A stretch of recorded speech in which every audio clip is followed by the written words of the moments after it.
యాదిలాల్ అనే కార్పెంటర్ వాళ్ళ అబ్బాయి 14 సంవత్సరాల కుర్రాడికి క్యాన్సర్ అని, అది చాలా ముదిరిపోవటం వల్ల తొందరగా ఆపరేషన్ చేయించాలి అన్నారు డాక్టర్లు. అప్పుడు శ్రీ నాంపల్లి బాబా గారి సమాధి మందిరానికి వెళ్ళి 3 వారాల పాటు ప్రతిరోజు 1 గంట సేపు సమాధికి ప్రదక్షిణం చేసి బాబా సన్నిధిలో సాయి లీలామృత పారాయణ పరిపూర్ణమైన విశ్వాసంతో చేశారు ఆ తండ్రి కొడుకులు. 3 వారాల తర్వాత అనుకోకుండా ఆ కుర్రాడికి సామాన్యమైన అనారోగ్యం ఏదో రాగా అతనిని ఆసుపత్రికి తీసుకెళ్లారు. ఈ కుర్రాడి క్యాన్సర్ వ్యాధి గురించి అంతకు పూర్వమే తెలిసి ఉన్న డాక్టర్లు పరీక్షలు చేయగా ఆశ్చర్యపోవడం డాక్టర్ల వంత అయింది.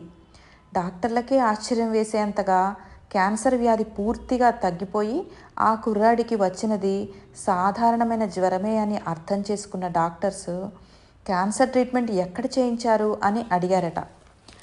అటువంటిది శ్రీ నాంపల్లి బాబా గారి అద్భుత లీల.